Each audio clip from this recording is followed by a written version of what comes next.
अस्सलामु अलैकुम वरहमतुल्लाहि वबरकातुह।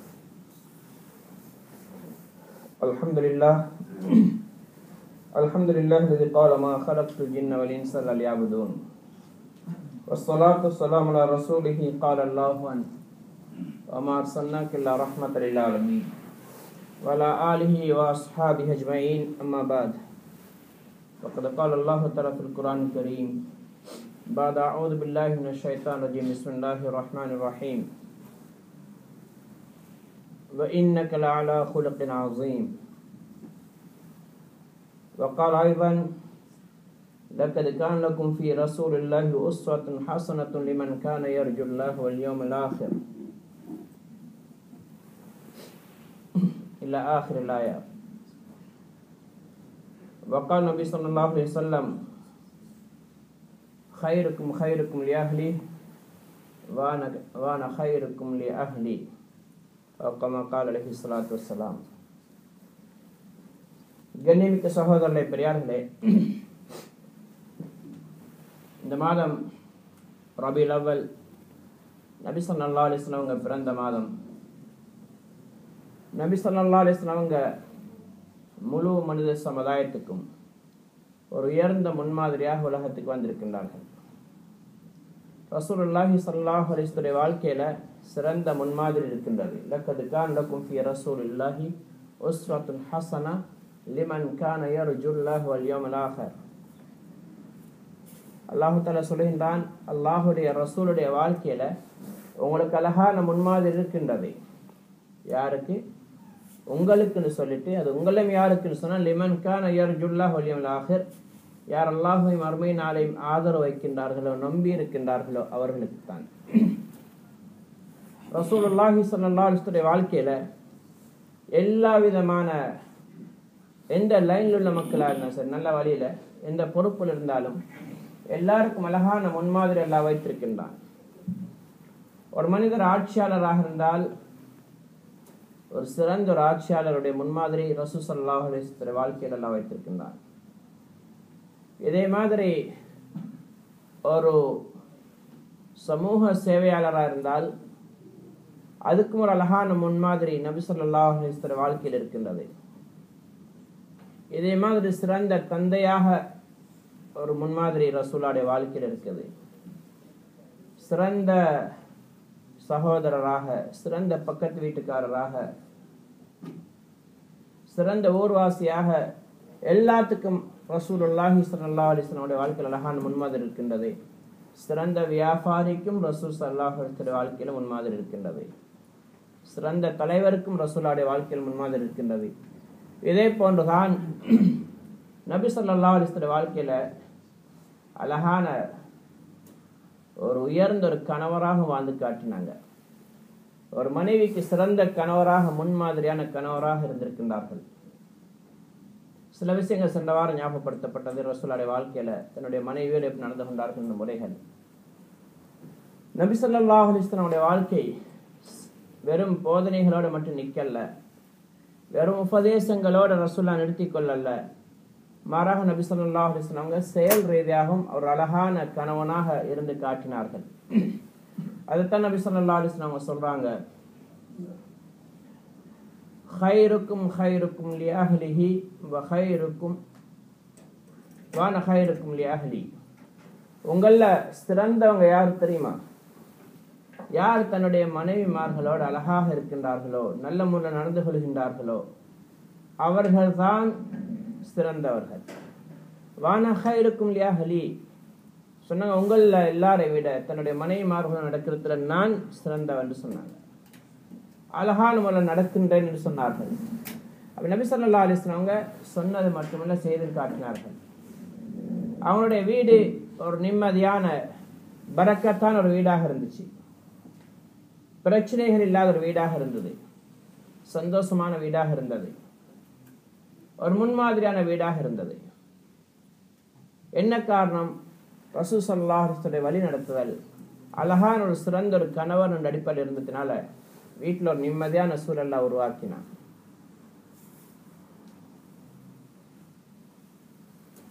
मुहतरम हज़रात, ये रबीउल अव्वल का महीना है। حضور پاک صلی اللہ علیہ وسلم کا ولادت اس مہینے میں ہوئی ہے، اور حضور پاک صلی اللہ علیہ وسلم کو اللہ پاک نے ساری دنیا کے لیے، انسانیت کے لیے ایک رہبر بنا کے اللہ نے بھیجا ہے۔ بہترین نمونہ حضور پاک صلی اللہ علیہ وسلم کی زندگی کے اندر اللہ پاک نے رکھا ہے۔ اللہ پاک فرماتا ہے لَقَدْ كَانَ لَكُمْ فِي رَسُولِ اللَّهِ أُسْوَةٌ حَسَنَةٌ لِمَنْ كَانَ يَرْجُو اللَّهَ وَالْيَوْمَ الْآخِرَ، اللہ کی رسول کی زندگی کے اندر آپ لوگوں کے لیے بہترین رہنمائی ہے۔ دوبارہ اللہ پاک کہتا ہے لِمَنْ كَانَ يَرْجُو اللَّهَ وَالْيَوْمَ الْآخِرَ، پہلے کہا آپ لوگوں کے لیے لکم، پھر کہا کہ آپ میں سے جو اللہ اور آخرت پر ایمان رکھتا ہے، یقین کرتا ہے، ان لوگوں کے لیے رہنمائی ہے۔ یعنی جو آخرت پر، اللہ پر پورا یقین نہیں رہتا، اس کے لیے اللہ کے رسول کی زندگی کے اندر رہبری نظر نہیں آتی، اسوہ حسنہ اس کو نظر نہیں آئے گی، غیروں کی طریقے پر اس کو بہترین نمونہ رہنمائی نظر آئے گی۔ اللہ کے رسول صلی اللہ علیہ وسلم نے بہترین ایک نمونہ ہر شعبے کا کر کے دکھایا۔ اگر سیاست دان ہے تو اس کے لیے بھی بہترین نمونہ حضور پاک صلی اللہ علیہ وسلم کی زندگی کے اندر ہے۔ وہ اپنی پوری زندگی کے اندر جہاں پر بھی حکومت کی ہے، حاکم بن کے رہے ہیں، اس وقت ایک بہترین نمونہ اپنے زندگی کے ذریعے سکھا کے چلے گئے۔ اور جہاں پر تاجر ہیں ادھر تجارت کے لیے بہترین ایک نمونہ بن کے دکھائے۔ جہاں پر یعنی قومی کاموں میں لگتے ہیں ادھر بہترین ایک نمونہ بن کے دکھائے۔ اور جہاں پر خاندان کا مسئلہ ہوتا ہے، باپ کا مقام ہے، ادھر ایک بہترین باپ کیسے ہونا چاہیے وہ انہوں نے کر کے نمونہ چھوڑ کے گئے ہیں۔ ایسے بہترین بھائی بن کے اور بہترین پڑوسی بن کے، بہترین ایک علاقہ کا باشندہ بن کے، ہر بات کے اندر ایک نمونہ بنا کے ہمیں دکھا کے گئے ہیں۔ ایسا ہی اللہ کے نبی صلی اللہ علیہ وسلم بہترین شوہر، خاوند بھی بن کے ہمیں دکھایا۔ ایک خاوند، مسلمان خاوند کیسے ہونا چاہیے، وہ اس کے نمونہ اللہ کے رسول ہے۔ تو اللہ کے رسول صلی اللہ علیہ وسلم نے بہترین ایک نمونہ بن کے دکھایا، اس کی وجہ سے ان کے خاندان کی زندگی بہتر بنتی گئی، اور چین اور سکون والی زندگی اور دوسروں کے لیے ایک نمونہ والی زندگی خاندان وہ بنا، اس لیے کہ اللہ کے نبی نے بہترین طریقے سے ایک خاوند کیسے ہونا چاہیے وہ ہمیں کر کے دکھایا۔ میں پچھلا ہفتہ بھی کچھ واقعات اس کے ذیل میں بیان کیا تھا، اور اللہ کے نبی صلی اللہ علیہ وسلم نے فرمایا خیرکم خیرکم لأہلہ وانا خیرکم لأہلی، تم میں سے بہترین شخص وہ ہیں جو اپنے گھر والوں کے ساتھ بہتر ہوتا ہے، جو ان کے ساتھ اچھائی کا برتاؤ کرتا ہے، وہ اللہ کے یہاں بھی بہتر ہوتا ہے۔ جو بیوی کے ساتھ برا سلوک کرتا ہے وہ شر ہوتا ہے، اور اللہ کے یہاں پر بھی شر ہے، بدتر ہو جاتا ہے۔ നബി സല്ലല്ലാഹു അലൈഹി വസല്ലം உங்களை சிறந்தவங்க யாரு? யார் தன்னுடைய மனைவியோடு நல்லா நடந்து கொள்கிறார்கள் அவர்கள் சிறந்தவர்கள். அதுக்கு மாற்றமாக மோசமானவர்கள் யாரு? யார் தன்னுடைய மனைவியோடு மோசமாக நடந்து கொள்கின்றார்களோ. அப்ப அல்லாஹ்வோடு நல்லவங்க, அல்லாஹ்விடத்தில் நல்லவனாக என்று சொன்னால் மனைவியிடத்துல நல்லவங்கன்னு பேர் வாங்கணும். நல்லவங்கன்னு பேர் வாங்குற எப்ப அவ விரும்புற மாதிரி அவருடைய மனோயிச்சையை பூர்த்தி செய்வது மூலமாக அல்ல, மாறாக அல்லாஹ்வுடைய கட்டளைகள் அங்கே செயல்படுத்த வேண்டிய சந்தர்ப்பங்கள் செயல்படுத்தி ஆக வேண்டும். ஒரு சிறந்த கணவர் எப்படி இருக்கும் நபி ஸல்லல்லாஹு அலைஹி வஸல்லம் காட்டி தந்தாங்க. நபி ஸல்லல்லாஹு அலைஹி வஸல்லம் முன்மாதிரி ஒரு கணவர்கிட்ட இருக்க வேண்டிய தன்மைகள் ரஹீம், ஹலீம், ஹக்கீம், இது மூன்று சிஃபத்துகள் ஒரு கணவன்ட்டு இருக்கணும். குடும்பத்தை நல்ல முறையில் நடத்தாட்டுறதுக்கு இரக்கமான சுபாவம் இருக்கணும். ஹலீம் சகிப்புத்தன்மை, மன்னிக்கக்கூடிய தன்மை இருக்கணும். ஹக்கீம் ஞானவானாக விளங்கி சந்தர்ப்பத்துக்கு ஏற்ற மாதிரி இப்படி நடந்து கொள்ள வேண்டும் என்ற குடும்பத்தை நடத்துகிற விஷயங்களை அறிந்தவராக இருக்க வேண்டும். அப்பதான் ஒரு குடும்பம் சிறந்த ஒரு குடும்பமாக, நிம்மதியான குடும்பமாக மாறும். இது மூன்றை நபி ஸல்லல்லாஹு அலைஹி வஸல்லம் செஞ்சு காட்டினார்கள். ரசூல் ஸல்லல்லாஹு அலைஹி வஸல்லம் அவங்க இரக்கமான சுபாவம் உள்ளவராக இருந்தாங்க. மனைவிமாரோடு அன்பாக நடந்து கொள்வார்கள். எதற்கெடுத்தாலும் முகத்தில் பாய்ந்து விழுகிறது, கடினமாக நடந்து கொள்வது ரசூலுல்லாஹ்வுடைய தன்மையாக இருக்கவில்லை. மன்னிக்கக்கூடியவங்களாக இருந்தார்கள். மனைவிமார்கள் இடத்திலிருந்து ஏற்படக்கூடிய தவறுகளை மன்னிப்பார்கள். அதை திருத்தக்கூடிய சந்தர்ப்பம் இருந்தால் கடினமான வார்த்தைகள் இல்லாமல், மனம் புண்படுத்தாம, முகத்துல பாய்ந்து விடாமல் அழகான வார்த்தைகளை கொண்டு இரக்கமாக அதை திருத்துவார்கள். சில வாரம் கூட ஞாபகப்படுத்தினேன். சஃபியா ரலியல்லாஹு தஆலா அன்ஹா அவங்களுக்கு ஹப்ஸா ரலியல்லாஹு தஆலா அன்ஹா இப்னத்து யஹூதியா, யஹூதியாவுடைய மகள் என்று சொல்லி ஏசினாங்க, கழுது கொண்டிருந்தாங்க. அவங்கள போய் அமைதிப்படுத்தினாங்க சஃபியா ரலியல்லாஹு தஆலா அவங்கள. அதுக்கு பிறகு ஹப்ஸா ரலியல்லாஹு தஆலா இடத்துல போய் சொன்னாங்க, யா ஹப்ஸா இத்தகில்லாஹ், யா ஹப்ஸாவை அல்லாஹ் பாய்ந்து கொள், இதை மாதிரி வார்த்தைகள் சொல்லக்கூடாது என்று சொன்னாங்க. அடிக்கவோ அல்லது கடினமான வார்த்தைகளை பேசியோ அவங்கள மனம் புண்படுத்தல. இதே மாதிரி ஆயிஷா ரலியல்லாஹு தஆலாவுடைய வீட்டுக்கு ஸைனப் ரலியல்லாஹு தஆலா அன்ஹா ரசூலுல்லாஹ்வுடைய இன்னொரு மனைவி, அவங்க உணவு அனுப்பி வைக்கிறாங்க. ஸ்வீட் பலகாரம் செஞ்சு அனுப்புகிறாங்க. அதற்கு ஆயிஷாவோட வீட்டில் ரசூலுல்லாஹ் இருக்கும் பொழுது ஆயிஷா ரலியல்லாஹு தஆலா கோவப்பட்டாங்க. அந்த பாத்திரத்தை தூக்கி எறிஞ்சாங்க, அது உடஞ்சிச்சு. பிறகு ரசூலுல்லாஹ் பிறகு இன்னொரு பாத்திரத்தில் போட்டு கொடுத்தாங்க. இந்த சம்பவம் சொல்லவாறு ஞாபகப்படுத்தினேன். அந்த நேரத்தில் கூட ஹதரத் ரசூலுல்லாஹ் ஆயிஷா ரலியல்லாஹு தஆலா அன்ஹா அவங்களுக்கு ஏசல்ல, அடிக்க போகல, கையை உயர்த்தல்ல. மாறாக சொன்னாங்க, உங்களோட உம்மக்கு ரோசம் வந்துட்டுது, வந்து வேலை காட்ட சொன்னார். உங்களோட காரக்கும் உம்முக்கும், காரக்கும் உம்முக்கும், உங்களோட உம்மக்கு உங்களோட தாய்க்கு ரோசம் வந்துட்டுது என்று சொன்னாங்க. அவ்வளோதான். அதோட அவங்களுக்கு கோபம் தணிஞ்சிட்டது. இது அழகான ஒரு முன்மாதிரி இரக்கமான தன்மையை கையாண்டார்கள். அன்பை வெளிப்படுத்தினார்கள். அந்த அன்புடைய வெளிப்பாடு தான் நபி ஸல்லல்லாஹு அலைஹி வஸல்லம் அவங்க வீட்டுடைய காரியங்களில் கூட பங்கு பெற்றார்கள். ஹதரத் ஆயிஷா ரலியல்லாஹு தஆலா அவங்கள்ட்ட கேட்கப்பட்ட பொழுது நபி ஸல்லல்லாஹு அலைஹி வஸல்லம் எப்படி வீட்டில் இருந்தாங்க? அப்போ அவங்க சொன்னாங்க, வீட்டுடைய காரியங்கள் ஈடுபட்டு கொண்டிருப்பார்கள். புகாரி ஷரீஃப் ரிவாயத்தில் வந்திருக்கு, கான யகுமு ஃபீ மஹ்னத்தி பைத்தி ஹத்தா இதா ஹதரத்து ஸலாஹ் ஹரஜ. வீட்டுடைய காரியங்கள் ஈடுபட்டு கொண்டிருப்பார்கள். தொழுகை நேரம் வந்துட்டுனா பாங்கு சொல்லப்பட்டா எல்லாத்தையும் விட்டுட்டு பள்ளிக்கு போயிடுவாங்க. வீட்டுடைய காரியங்கள் என்ன செய்வாங்க? இன்னொரு ரிவாயத்தில் ஹதரத் ஆயிஷா ரலியல்லாஹு தஆலா சொல்றாங்க, அவங்க உங்களை மாதிரி ஒரு மனிதராகத்தான் இருந்தாலும் அவங்க பஸ்ஸாமன், நபி ஸல்லல்லாஹு அலைஹி வஸல்லம் அவங்க புன்முறுவல் பூத்தவர்களாக இருப்பார்கள். கான அலியனன் நாஸ் வ அக்ரமன் நாஸ், மிக சாஃப்டான மனிதராக இருந்தாங்க. அதாவது ஆயிஷா ரலியல்லாஹு தஆலா அன்ஹா சொல்றாங்க, ரசூலுல்லாஹ் மிக சாஃப்டான மிருதுவான மனிதராக இருந்தார்கள். வ அக்ரமன் நாஸ், சங்கையான மனிதராக இருந்தார்கள். அவங்க வீட்டில் இருக்கும் பொழுதோ சிரிப்பூட்டுவாங்க, ஜோக் அடிப்பாங்க, மனைவிமார்களோட அன்பாக இருப்பாங்க. வீட்டுடைய காரியங்களை உதவியாக இருப்பாங்க. செருப்பு திரையம் பிஞ்சிருந்தால் தப்பாங்க, ஆடை கிழிஞ்சிருந்தால் தைப்பார்கள், வீட்டு துப்புரவு செய்வாங்க, கூட்டுவாங்க.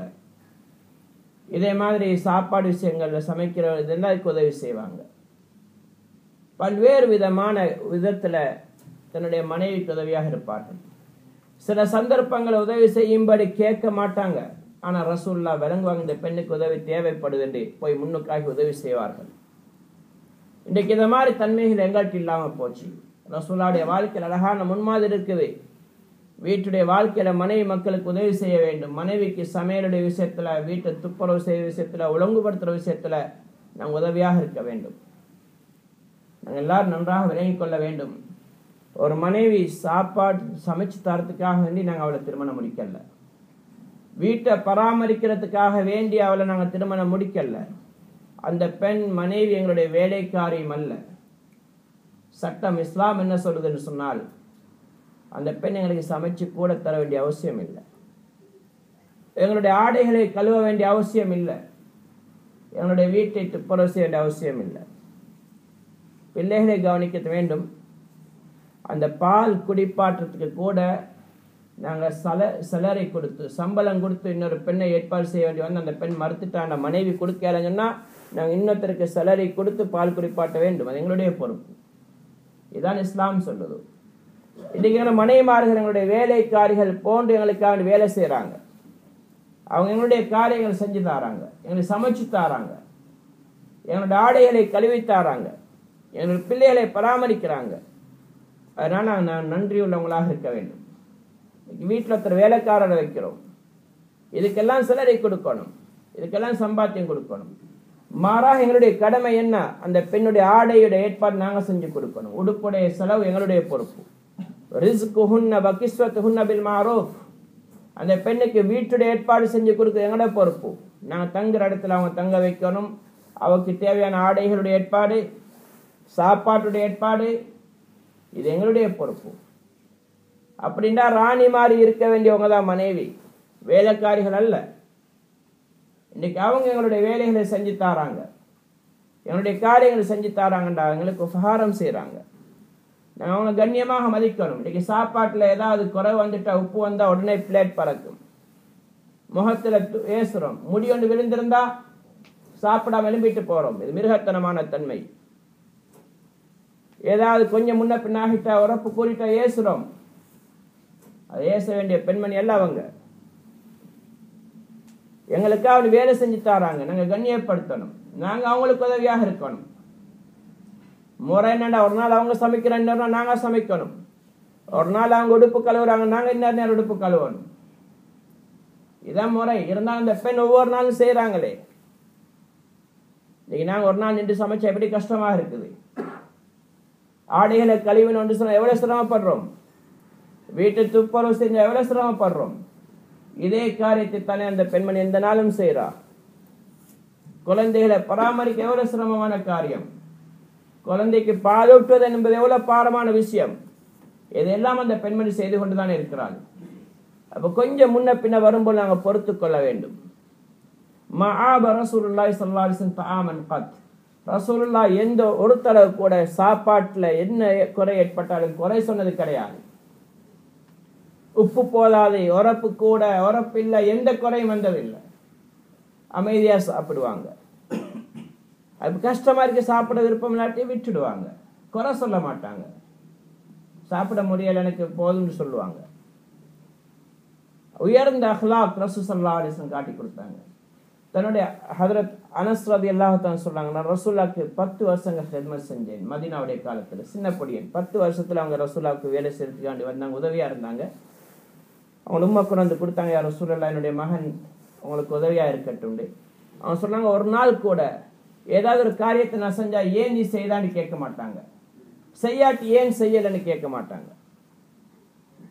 அப்படின்னா எந்த விஷயத்திலும் குறை சொன்னது கிடையாது, குத்தி காட்டினது கிடையாது. அவங்களோட வேலைக்காக நீ கூட இருந்தவங்க, நியமிக்கப்பட்டவங்க, அவங்களை கூட குறை சொன்னதில்லை. அது ஆயிஷா ரலியல்லாஹு தஆலா அன்ஹா சொல்றாங்க, ரசூலுல்லாஹ் யாருக்கும் அடிச்சதும் கிடையாது. வேலைக்காரர்களுக்கு அடிச்சதில்லை, அடிமைகளுக்கு அடிச்சதில்லை, மனைவிமாருக்கு அடிச்சது கிடையாது. யுத்தத்துல மட்டும் யுத்தம் செய்யும் பொழுது அடிக்க வேண்டி வந்தா யுத்தம் செஞ்சிருப்பாங்க, வேற எந்த சந்தர்ப்பத்திலையும் இல்லை. உயர்ந்த அஹ்லாக் காட்டினாங்க. அதுக்கு மாற்றமா மிருகத்தனமாக மனைவியை போட்டு அடிக்கிறவங்க இருக்கின்றார்கள். சின்ன சின்ன விஷயங்களுக்கான கையை தூக்குறாங்க, அடிக்கிறாங்க. இது மனிதத்தன்மை கிடையாது. நபி ஸல்லல்லாஹு அலைஹி வஸல்லம் சொன்னாங்க, உங்களுக்கு வெட்கம் இல்லையா? பகலைக்கு மாட்டுக்கு மாதிரி அடிக்கிறீங்க, இரவைக்கு போய் அவர்கிட்ட தன்னுடைய இச்சை நிறைவேற்ற போறீங்களே, வெட்கப்படுறலையா நீங்க கேட்டாங்க. எந்த முகத்தோட போறீங்க? எந்த முகத்தோட போய் அவ தொடுறீங்க, முத்தமிட பாக்குறீங்க? பகலெல்லாம் மிருகத்தை மாதிரி முகத்துல பாஞ்சு விழுந்தீங்க, கையை தூக்கினீங்க, அடிச்சீங்க, உதஞ்சிங்க. இப்ப எந்த முகத்தோட போய் அவளை தொடுறீங்க? இஸ்லாம் இந்த முறைகளை காட்டி தரல. உயர்ந்த அஹ்லாக்குகளை தான் இஸ்லாமியர்களை சொல்லி தந்திருக்குது. ரசூல் ஸல்லல்லாஹு அலைஹி வஸல்லம் சொன்னாங்க, சில சஹாபாக்கிட்ட தன்மை இருந்துச்சு, புதுசா இஸ்லாத்துக்கு வந்தவங்க சொன்னாங்க, இந்த மக்களுக்கு என்ன கேடு பிடிச்சிருக்கு. சிலருடைய பெண்கள் ரசூல் நபியுடைய வீடுகளுக்கு வந்து முறைப்பாடு செஞ்சுட்டு போறாங்க, தன்னுடைய கணவன்மார்களை பத்தி அவங்க அடிக்கிறாங்க, துன்புறுத்துறாங்கன்னு சொன்னாங்க. அவங்க நல்ல மக்களே கிடையாது, அவங்க கெட்டவங்க, அவங்க கெட்டவங்கன்னு சொன்னாங்க. யாரு? தன்னுடைய மனைவிகளை துன்புறுத்துறவங்க, அடிக்கிறவங்க நல்லவங்க இல்லைன்னு ரசூல் ஸல்லல்லாஹு அலைஹி வஸல்லம் சொன்னாங்க. मुतनज़रात अल्लाह के नबी सल्लल्लाहु अलैहि वसल्लम की ज़िंदगी के अंदर बेहतरीन रहनुमाई हैं। वो फरमाया कि बेहतरीन शख्स वो है जो अपने घर वालों के साथ अच्छा सलूक करता है, उसके बरखिलाफ बदतरीन शख्स वो है जो अपने घर वालों के साथ बुरा सलूक करता है। اور حضور پاک صلی اللہ علیہ وسلم فرمائے میں آپ میں سے سب سے اچھا شخص ہوں اپنے گھر والوں کے ساتھ. وہ صرف کہا نہیں, زبان سے نکالا نہیں, بلکہ جسمانی طور پر عمل کر کے دکھایا. اپنے گھر کے کاموں کے اندر بھی ساتھ دیتے تھے. حضرت عائشہ رضی اللہ تعالیٰ عنہ کہتی ہیں کہ اللہ کے نبی صلی اللہ علیہ وسلم گھر پہ ہوتے تھے, گھر کا کام کرتے تھے, پھر جب اذان کی آواز آتی تو ہر کام چھوڑ کے چلے جاتے تھے. بخاری شریف کی روایت ہے. کیا گھر کے کام کرتے تھے؟ دوسری روایت کے اندر ہے, مسلم شریف اور بخاری وغیرہ کے اندر. حضرت عائشہ سے پوچھا کہ اللہ کے رسول گھر پہ کیسے ہوتے تھے؟ فرمایا کہ آپ جیسے انسان ہے وہ بھی, لیکن فرق اتنا ہے کہ وہ الین الناس, لوگوں میں سب سے نرم ترین انسان تھے, بہت سافٹ, بہت نرم تھے. اور اکرم الناس, سب سے عزت والے اور کریم تھے. اور بسامن, مسکراہٹ کے ساتھ ہمارے ساتھ پیش آتے تھے. اور گھر کے کاموں میں ہمیں ساتھ دیتے تھے. گھر کے کام کیا ہے؟ کبھی اگر جوتے کا چشمہ ٹوٹ گیا, چشمہ اس کے وہ سلائی کرتے تھے. جوتا ٹوٹ گیا اس کی سلائی کرتے تھے. اور کپڑا اگر پٹ گیا اس کی سلائی کرتے تھے. اور گھر کے جھاڑو بھی دیتے تھے. اور کھانے کے اندر کھانا پکانے کی اگر ضرورت ہے تو ساتھ دیتے تھے. گھر کی صفائی, گھر کے انتظام, یہ سب کام حضور پاک صلی اللہ علیہ وسلم ہمارے ساتھ دیتے تھے. وہ نہیں مانگتے ہیں یا رسول اللہ میرے ساتھ آپ دے, مجھے مدد کرے, اس کے بغیر مانگے بغیر وہ خدا کے کرتے تھے. آج ہم کتنے کام کرتے ہیں اپنے گھر والوں کے ساتھ, ہم کتنے معاونت کرتے ہیں. اگر اس کی طبیعت خراب ہے, بیمار ہیں, اگر ہمیں کہہ دے یہ کام کرے وہ کام کرے, ہم نہیں کرتے. کہتے میں تکا ہوا آیا ہوں. جیسے ہم باہر تکتے ہیں اس سے زیادہ وہ گھر کے کام کے اندر تکتی ہے وہ. اور شریعت یہاں تک بتاتی ہے کہ کھانا بنانا پکانا یہ عورت کا کام نہیں ہے. کپڑا, ہمارا کپڑوں کا دھونا یہ اس کا کام نہیں ہے. اور گھر کی صفائی دیکھ بھال اس کا کام نہیں ہے. یہ مفت میں اپنے آپ کے سامنے کر کے کر رہے. یہاں تک کہ ہمارے بچوں کا دودھ پلانا بھی اس کے اوپر ذمہ داری نہیں ہے. اس لیے اللہ پاک قرآن کے اندر کہتا ہے اگر وہ عورت دودھ دینے سے منع کر رہی ہے, پلانے سے, تو آپ کو دوسرے کوئی مائی کا انتظام کرنا پڑے گا, پیسہ دے کے وہ دودھ پلائے. آج ہمارے بیوی یہ سب کام کر رہے ہیں اپنے طور پر, ہم سے تنخواہ نہیں مانگتی, پیسہ نہیں مانگتی. پھر اس کے باوجود بھی اگر تھوڑا آگے پیچھے ہو جائے, کھانے کے اندر کوئی تھوڑا نمک کم ہو یا تھوڑا سا مرچ زیادہ ہو گیا ہے, تو برتن اس کے چہرے کی طرف جا رہا ہے. اگر بال گر گیا اس میں, پھر گالیاں شروع ہو جاتے ہیں. یہ سب بدترین انسان کی علامت ہے, یہ اچھے اخلاق والے نہیں ہیں. حضور پاک صلی اللہ علیہ وسلم کے بہترین زندگی کے اندر دو باتیں تھیں. ایک رحیم, تین باتیں ہونا چاہیے, رحیم, حلیم اور حکیم. تینوں صفات کے ساتھ اللہ کے نبی پیش آئے. اس کی وجہ سے ان کی گھریلو زندگی بہترین بنی. وہ رحیم تھے, اپنے گھر والوں کے طرف مشفق, رحمت والے, دل رحم تھے, نرمی کے ساتھ پیش آتے تھے. ان کے مسائل کے اندر ہاتھ بٹاتے تھے, ان کے ساتھ دیتے تھے. اور گھر کے کام کے اندر جب بھی کوئی آگے پیچھے ہوتا معاف کرتے تھے. یہ نہیں کہ اس کے اوپر اس کو غلط الفاظ استعمال کرتے, اس کی گالیاں دیتے. جیسے کہ پچھلے ہفتہ بھی عرض کیا تھا کہ صفیہ رضی اللہ تعالیٰ کے معاملے میں حفصہ رضی اللہ تعالیٰ سے کہا کہ یا صفیہ اللہ سے ڈرو, اتنا ہی کہا تھا. کیوں؟ اس کے یہودی کی بیٹی کہاں ہے, یعنی آگے سے گالیاں نہیں دی, مارنے کو نہیں گئے. اور حضرت عائشہ رضی اللہ تعالیٰ جو برتن کو توڑا تھا, زینب رضی اللہ تعالیٰ جو حلوہ وغیرہ بھیجی تھی اس وقت پہ یہی فرمایا کہ غارکم امکم غارکم امکم, آپ کی ماں پر غیرت طاری ہو گئی, آپ کی ماں پر غیرت طاری ہو گئی. آگے ہاتھ نہیں اٹھایا, مارا نہیں. یہ سب اچھے اخلاق ہیں, اللہ کے نبی نے ہمیں کر کے دکھایا. کھانے کے اندر اگر کم ہو جائے کوئی تو صبر کرنا چاہیے.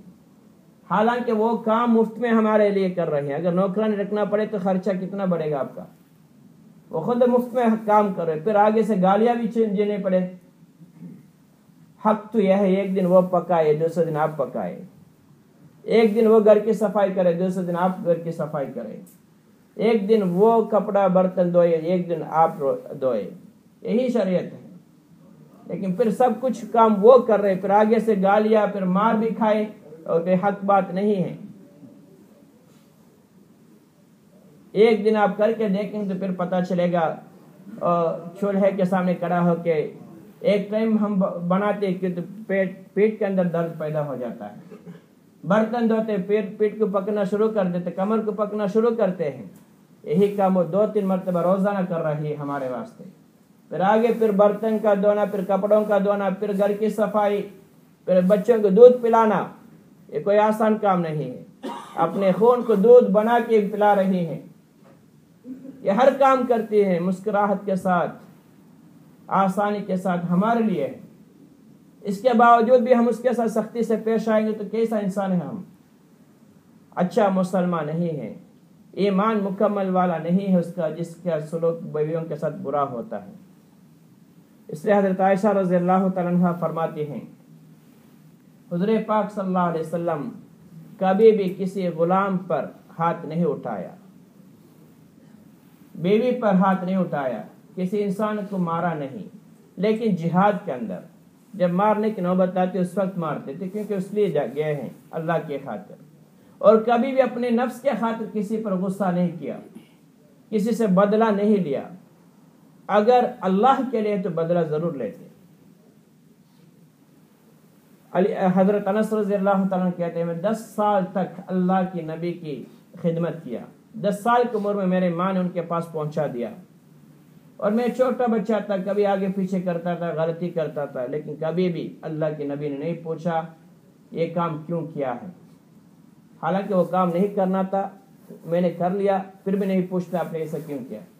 کوئی کام مجھے کرنا تھا نہیں کیا، اس پر بھی نہیں تنبیہ کرتے آپ نے ایسا کیوں نہیں کیا.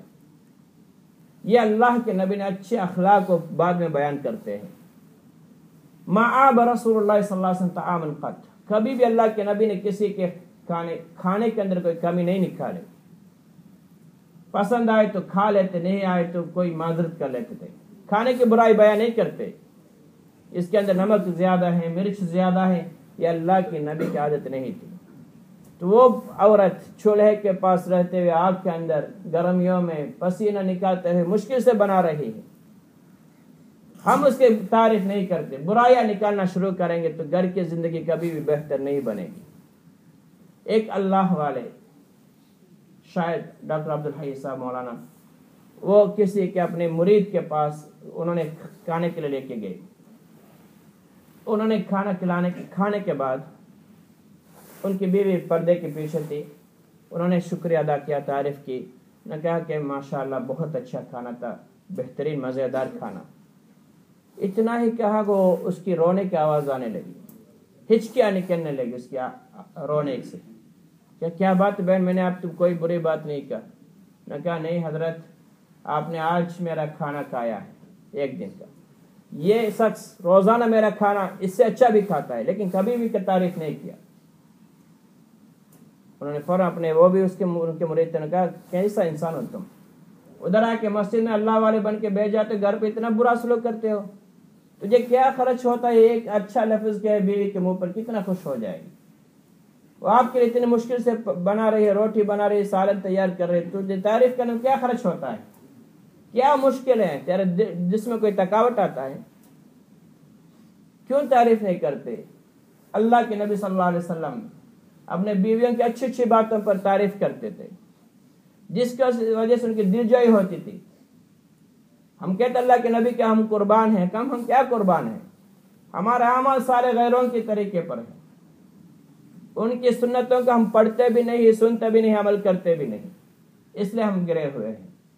گنیم کے سودلے پریارہلے نبی صلی اللہ علیہ وسلم ورلہان منمادری والکلی کاٹی تندرکرانگ ساپاٹل کورا سولہ ماٹانگ சாப்பாட்டில் நலவுகளை சொல்லணும். சுவையாக இருந்தால் டேஸ்ட்டாக இருந்தால் புகழ் இன்றைக்கு எங்கள்கிட்ட அந்த பழக்கம் கிடையாது. மௌலானா டாக்டர் அப்துல் ஹைஸ் ரஹ்மத்துல்லாஹி அலைஹி அவங்க தன்னுடைய முரீதில் அவங்க சாப்பாட்டுக்கு கூப்பிட்டாங்க, அவங்க வீட்டுக்கு சாப்பாட்டுக்கு போனாங்க. சாப்பிட்டுட்டு திரைக்கு பின்னாடி அவங்க மனைவி இருந்தாங்க. இவங்க நன்றி செலுத்தினாங்க. சொன்னாங்க, மாஷா அல்லாஹ், நல்ல டேஸ்டான சாப்பாடு, நல்ல டேஸ்டா இருந்துச்சு, நன்றின்னு சொன்னாங்க. இந்த வார்த்தையை கேட்ட உடனே அந்த பெண் அழ தொடங்கிட்டா. ஏங்கி ஏங்கி விம்மி விம்மி அழுவுறா. கேட்கிறாரு, என்ன சகோதரி, நான் ஏதாவது அவங்க மனசை புண்படுத்திட்டேனா, புண்படுத்தினா, ஏன் நீங்க அழுவுறீங்க, என்ன காரணம், மன்னிச்சுக்கோங்க. இல்ல ஹதரத், நீங்க இன்றைக்கு அந்த சாப்பாடு ஒரு நாள் சாப்பிட்டு நீங்க நன்றி செலுத்துறீங்க. இந்த ஆள் இருக்கிறாரே, எந்த நாளும் இதை விட நான் டேஸ்டா சமைச்சு கொடுக்கிறேன், ஒரு நாள் கூட நன்றி செலுத்தினது கிடையாது, புகழ்ந்தது கிடையாது. அதற்கு கோபம் வந்துச்சு. சொன்னாங்க, என்ன ஆள் நீ, பள்ளிக்கு வந்த பெரிய அல்லாமா மாதிரி பெரிய ஒலியா மாதிரி உட்கார்ந்திக்கிறாய், வீட்டுல இவ்வளவு மோசமாய்க்கிறாய், நீ உன்னுடைய மனைவி அழகானோட காரியத்துக்கு உனக்கு புகழ முடியலையா, உனக்கு என்ன செலவாக போகுது, உன் உடம்புல என்ன டயர்ட். அந்த பெண் சூட்ல வெந்து கொண்டு சினத்துல எண்ணெய் கையில படுது, நெருப்பு கையில படுது, வேர்த்து விருத்து உனக்கான நின்று கொண்டு சமைக்கிறா. உனக்கு புகழ்றதுக்கு என்ன கஷ்டம், உனக்கு என்ன நஷ்டம் வர போகுது. ஒரு நல்ல ஒரு வார்த்தை சொன்ன அவர் உள்ளம் குளிர்ந்துருமே. நபி ஸல்லல்லாஹு அலைஹி வஸல்லம் அழகான முன்மாதிரி தான். ரசூலுல்லாஹ் மனைவிமார்களை புகழ்வாங்க, அவங்க நல்ல காரியங்களுக்காண்டி புகழ்வாங்க, ஆர்வம் ஊட்டுவாங்க. இதனால் அந்த மனைவிமார் என்ன சந்தோஷமா ஈடுபடுவாங்க. இன்னைக்கு அந்த தன்மை எங்கள்கிட்ட இல்லாம போச்சு. நாங்க ரசூலாவை நேசிக்கிறோம், நாங்க நல்லவங்க வெளியில காட்டி கொண்டிருக்கிறோம், வீட்டுல மோசமாக இருக்கிறோம். ரசூலுடைய சுன்னத்துகளை பத்தி படிக்கிறதும் இல்லை, கேட்கிறதும் இல்லை, செயல கொண்டு வரதும் இல்லை. இதனால் இன்றைக்கு நாங்க கீழே போய் கொண்டிருக்கிறோம். எவ்வளவு அழகான முன்மாதிரிகள் நபி ஸல்லல்லாஹு அலைஹி வஸல்லம் காட்டி கொடுத்தாங்க. இன்னைக்கு நாங்க சொல்லலும் ரசூலுடைய மனைவிமார் நல்லா இருந்தாங்க, அதனால புகழ்ந்தாங்க, அவங்க உன்னதமானவங்க இருந்தாங்க, அதனால கண்ணியமா வாழ்ந்தாங்க, ரசூலா நல்லா இருந்தாங்க. எங்கட மனைவிமார்கள் மாதிரி இருந்தா ரசூலா அடிச்சு விரட்டிப்பாங்க. அப்படி அல்ல. ரசூலுல்லாவுடைய 11 மனைவிமார்கள், அதுல 2 பேர் இடையில வஃபாத் ஆயிட்டாங்க. 9 மனைவிமார்கள் இருந்தாங்க.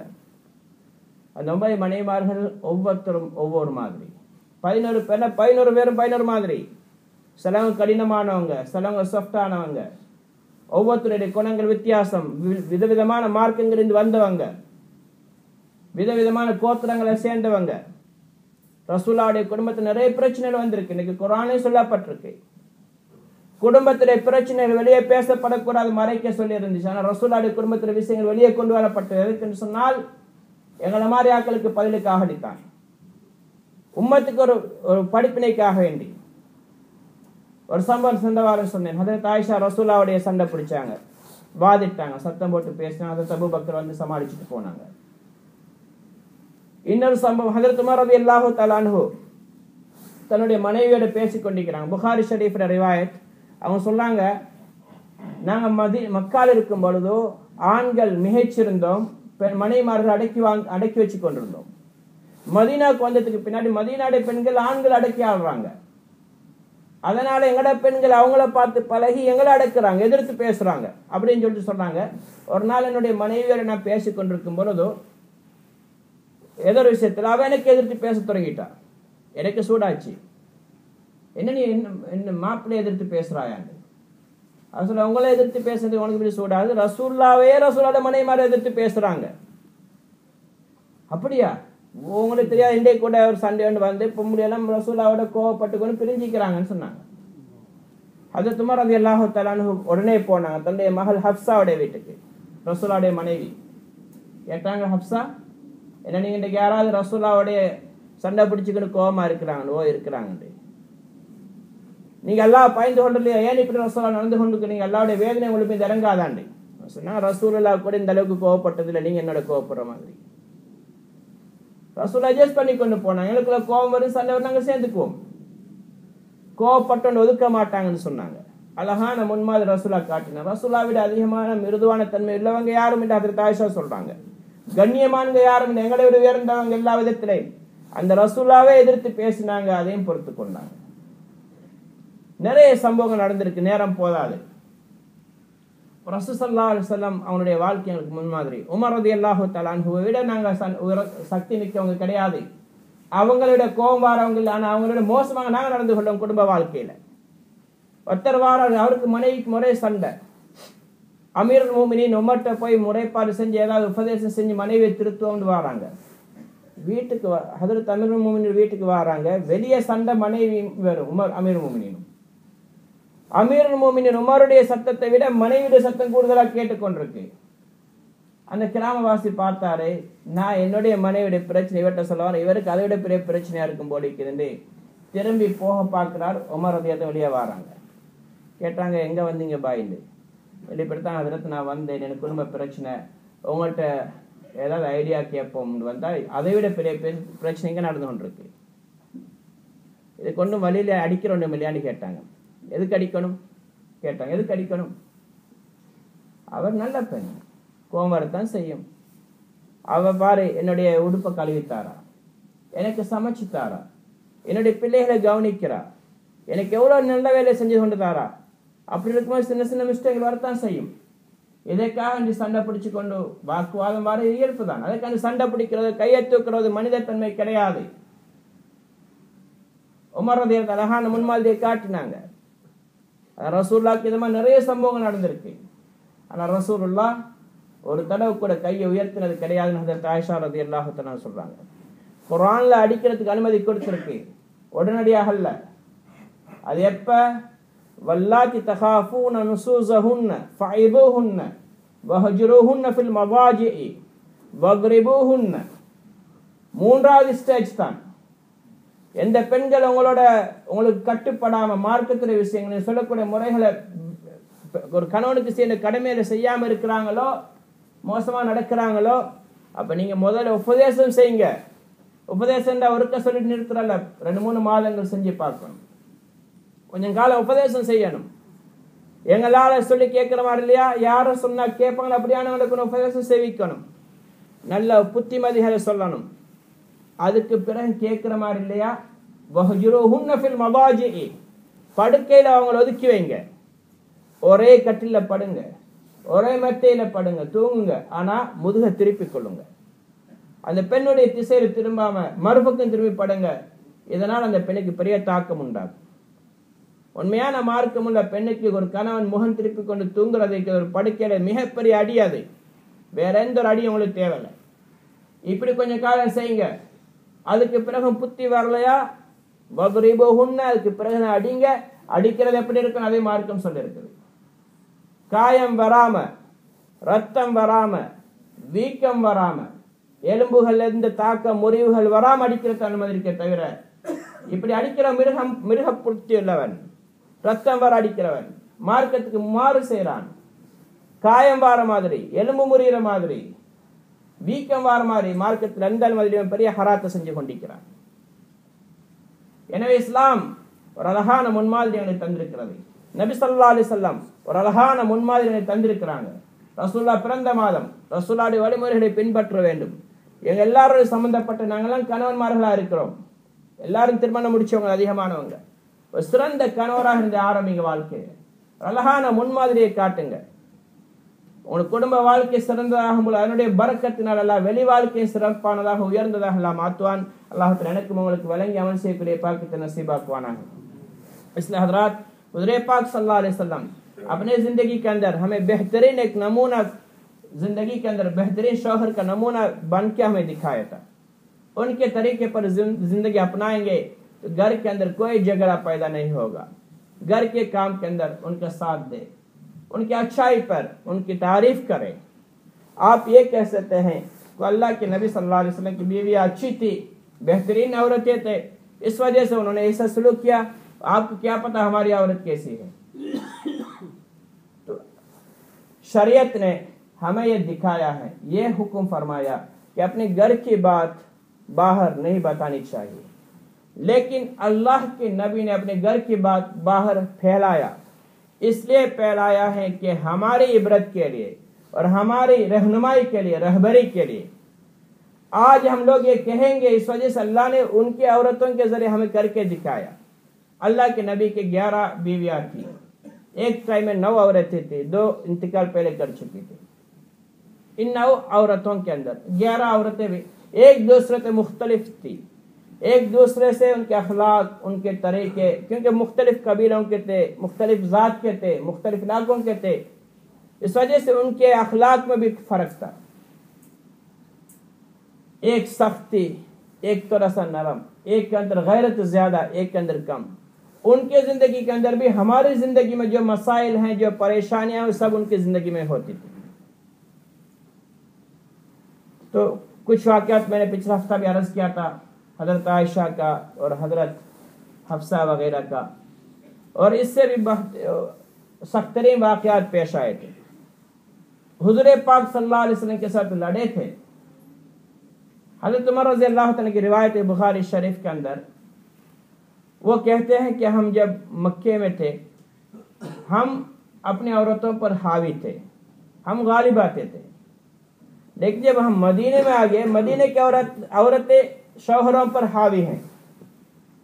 اس وجہ سے ہماری عورت بھی ان سے متاثر ہو کے ہمارے اوپر ابھی لڑتے ہیں، ہمارے ساتھ ہمارے اوپر حاوی آنے لگے. ایک وقت میں اپنی بیوی کے ساتھ میری تھوڑا سا سخت کلامی ہو گئی.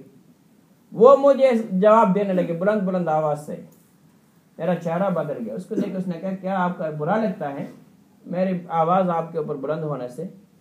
آپ کو پتا ہے کہ اللہ کے نبی کی عورتیں بھی، اللہ کے نبی آپ سے افضل ہیں، ان کی بیویاں بھی ان سے مجھ سے زیادہ زور زور دار آواز سے لڑتے ہیں. اچھا یہ کہاں ہوتا ہے؟ کہتا ہے آج بھی لڑائی ہوئی ہے اللہ کے نبی کی بیوی اللہ رسول اللہ کے ساتھ. آج وہ ناراض ہے، کچھ عورتیں رات تک بات کرنا بھی چھوڑ دیا ہے. فوراً حضرت عمر اپنی بہن، اپنی بیٹی حضرت حفصہ کے گھر پہ گئے. وہ بھی اللہ کے نبی کی بیوی تھی. کہ حفصہ کیا بات ہے، کوئی آپ کے اللہ کے رسول کے ساتھ آپ میں سے کوئی لڑی ہے آج؟ کہتا ہے بہت عورتوں کے کوئی آپس میں تلخ کلامی ہو گئی، لڑائی ہو گئی، ہم نے بات چیت چھوڑ دیا رات تک. کہ اللہ کے عذاب تمہارے اوپر نازل ہونے سے ڈرو. کہتا ہے آپ کیوں ہم سے ناراض ہوتے ہیں؟ اللہ کے نبی ناراض نہیں ہوتے ہم سے، بات چھوڑ دیتے پھر ہم صلح کر لیتے ہیں. یہ ہمارے اندر یہ باتیں ہوتی رہتی ہیں. یہ اللہ نے ہمیں کر کے دکھایا ہے. اللہ کے نبی سے بہتر ہم میں سے کوئی نہیں ہو سکتا، قریب بھی نہیں ہو سکتا. اتنے بہترین شوہر، رحیم اور حلیم اور حکیم ہونے کے باوجود بھی ان کی عورتیں ان کے ساتھ لڑتے تھے، پھر بھی اللہ کے نبی کبھی بھی ہاتھ نہیں اٹھایا. حضرت عمر کا دوسرا واقعہ، ایک اعرابی آیا. وہ اس لیے آئے تھے ان کی بیوی ان سے لڑتے تھے. حضرت عمر سے شکایت کرنے کے لیے، کوئی رہبری لینے کے لیے آئے. تو جب آئے تو گھر پہ اس سے زیادہ آواز آ رہی تھی، ان کی بیوی حضرت عمر سے لڑ رہی ہے تو زوردار آواز سے. تو پھر اس نے کہا میرے مسئلہ سے زیادہ بڑا مسئلہ ادھر ہے، ان سے کیا شکایت کریں گے کر کے وہ واپس جانے لگے. حضرت عمر اپنے گھر سے نکلے. حضرت عمر نے پوچھا بھائی کیا بات ہے، کیوں آئے ہو؟ کہتا حضرت میں اس لیے آیا تھا لیکن مسئلہ اس سے خراب ہے ادھر، میں آپ کی کیا بتاؤں. کہتا دیکھو بھائی، یہ عورتیں یہ اچھے ہیں، یہ میرے کپڑے کو دھوتی ہیں، میرے لیے کھانا تیار کرتی ہیں، میرے بچوں کا دیکھ بھال کرتی ہیں. کبھی ایسی باتیں ہو سکتی ہیں، ہمیں صبر کرنا پڑتا ہے. تو اس نے کہا میرے لیے رہبری مل گئی. حضرت عمر سے دلیر ہمیں کوئی نہیں ہے، بہادر کوئی نہیں ہے ہر بات پہ اپنے عورت پر ہاتھ اٹھانے کے لیے. کتنے غصے والے تھے حضرت عمر، تلوار اتارنے لگتے ہیں، وہ تلوار کو کھینچ کے گردن کاٹنے والے ہیں. وہ عمر برداشت کیے ہیں اپنی بیوی کے ساتھ، ہمیں بھی برداشت کرنا پڑے گا. اللہ کے نبی کے زندگی کے اندر بہت بہترین نمونے بہت ہیں. تو ہمیں اس بابرکت مہینے کے اندر سے اللہ کے نبی کی سنتوں کا اپنانا ہے. سب سے پہلے ہم میں سے 99% لوگ شادی شدہ ہیں، شوہر ہیں. اس سے ہمیں زندگی شروع کریں گے، ہم بہترین شوہر بنیں گے اللہ کے نبی کے طریقے پر. ان کو ادب سکھائیں گے، علم سکھائیں گے، دین سکھائیں گے، اس کے ساتھ بہترین اچھا سلوک کریں گے، نرمی کے ساتھ پیش آئیں گے. ہماری زندگی کے اندر سنتوں کا بہت بڑا ایک ذریعہ زندہ ہو جائے گا، ایک ذخیرہ ہو جائے گا ہمارے لیے. اللہ پاک مجھے بھی آپ کو بھی سمجھ کے عمل کرنے کی توفیق عطا فرمائے. وآخر دعوانا الحمدللہ.